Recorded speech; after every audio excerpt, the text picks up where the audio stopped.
Selamat siang para netizen dimanapun kita berada. Salam inspirasi bagi kita semua. Wow, agak menarik juga ternyata ya. Pengacara minta buzzer tak serang perempuan A, dia nyaris DDO dari sekolahnya. Apa masalahnya begitu kan? Itu yang menjadi pertanyaan. Ya masalahnya karena menjadi seorang kekasih ya dari si Mario itu begitu kan.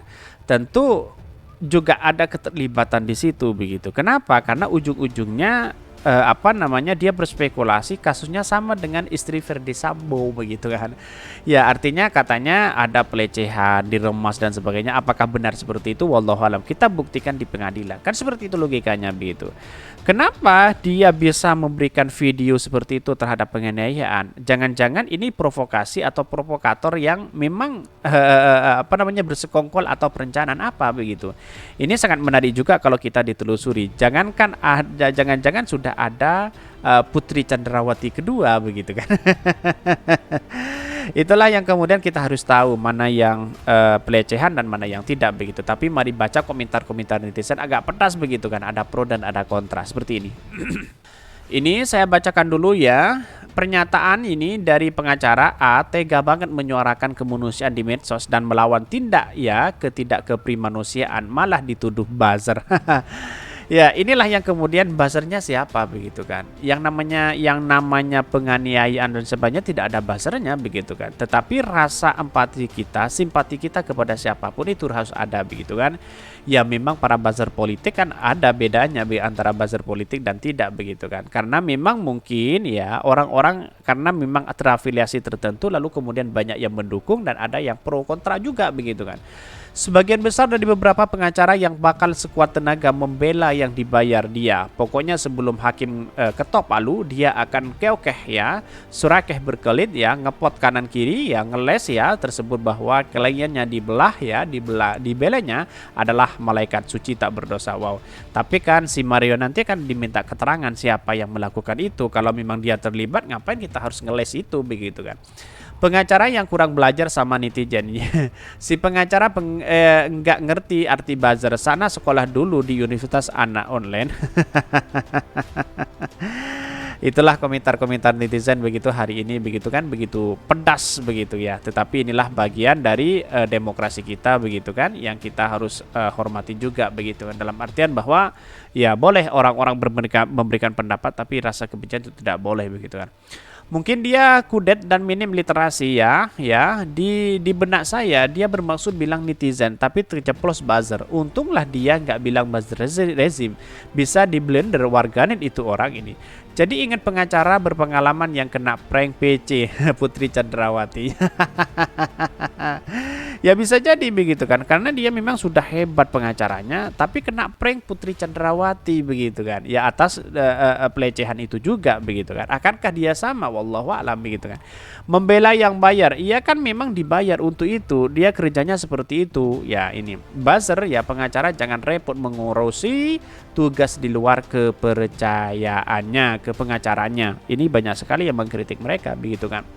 Lah garasi si A, si D hampir mati. Lebih kejam dari mana sih ini? Ya emang sudah seharusnya dia DDO. Pihak yayasan tinggal nunggu statusnya aja. Begitu dinyatakan tersangka, kelar langsung. Ya pada tunggu dari si Mario aja itu begitu kan. Karena padahal yang menganiaya itu kok bisa ya, kok bisa-bisanya dan sempat memberikan video mereka di detik-detik penganiayaan. Ada apa? Itu yang menjadi catatan penting kepada kita begitu. Tetapi mari kita baca terlebih dahulu beritanya seperti ini.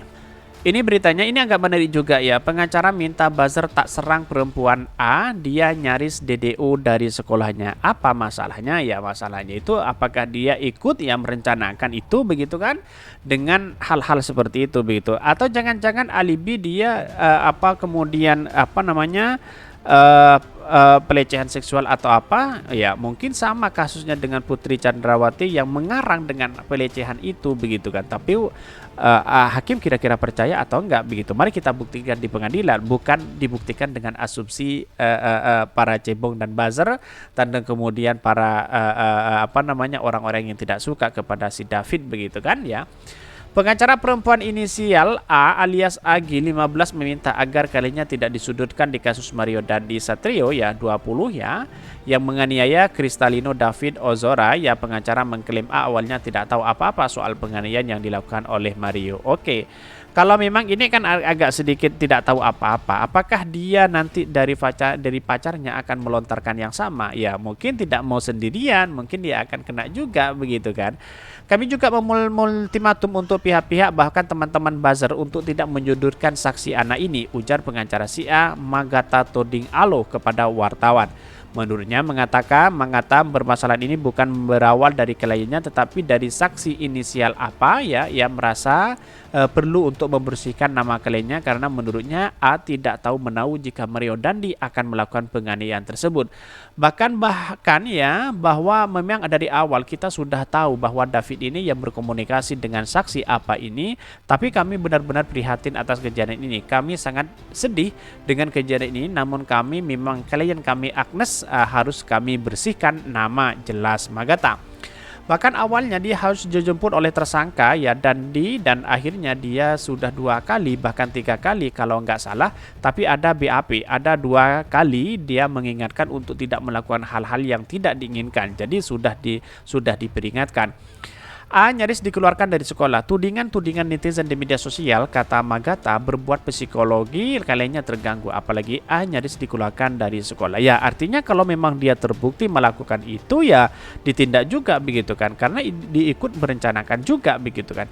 Tapi di satu sisi ya alibinya katanya melakukan pelecehan seksual ya. Lalu kemudian dianiaya oleh si Mario. Apakah ini benar atau tidak? Ya kita buktikan dan sampaikan di pengadilan begitu.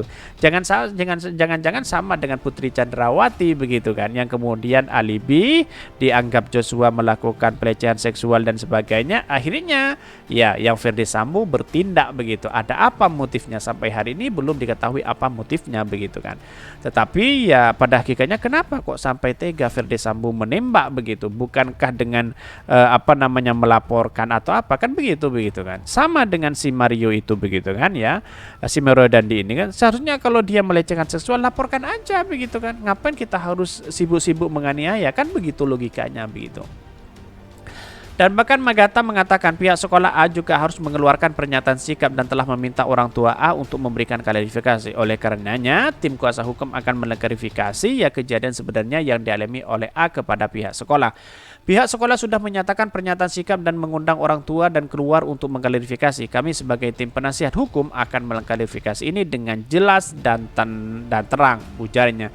Itulah yang kemudian kenapa orang-orang selama ini ya yang namanya pelecehan seksual harus ditindak juga begitu kan. Kalau memang dia terbukti ya wallahu a'lam begitu kan. Tetapi perlu diingat bagaimana jadinya kalau tidak terbukti ya bisa jadi alibi, bisa jadi apa dan sebagainya begitu. Ya bisa dibuktikan dengan pengadilan yang tahu yang menindak itu. Tapi yang saya lihat bahwa akankah sama nasibnya dengan Putri Chandrawati ikut juga begitu kan ya. Putri Chandrawati mungkin tidak ikut menembak apa, tapi ikut merencanakan memberikan berita yang bohong. Bisa jadi seperti itu begitu kan. Tetapi sampai kapanpun kita harus tahu begitu kan ya, karena pengadilan pasti tahu begitu. Lantas bagaimana dengan si Dandi ya, yang kemudian si Mario Dandi ini ya, yang kemudian menjadi sorotan hari ini dan bahkan ditahan begitu kan. Ya, mari kita doakan bersama-sama si David ini akan semoga segera sembuh begitu kan ya. Walaupun di luar sana dikaitkan dengan bapaknya yang tidak senonoh memberikan komentar kepada FPI, kepada Musni Umar dan sebagainya, ya itu kan bagian dari masa lalu. Bukan itu yang saya lihat begitu. Ya, tapi yang saya lihat itu adalah rasa kemanusiaan kepada siapapun begitu kan ya. Kami pribadi memberikan edukasi jangan bawa nama-nama itu begitu, nama-nama organisasi, nama-nama yang lainnya begitu, apalagi nama-nama pejabat karena bapaknya orang kaya dan sebagainya, tidak begitu. Tapi kami rasa empati, rasa simpati kepada kemanusiaan kepada siapapun, kira-kira seperti itu. Mungkin itu yang kami sampaikan. Tonton terus channel Dari Podcast Rakyat ini karena berita-berita menarik dan viral setiap harinya. Salam para netizen, salam inspirasi bagi kita semua. Jangan lupa di subscribe channel YouTube Dari Podcast Rakyat ini.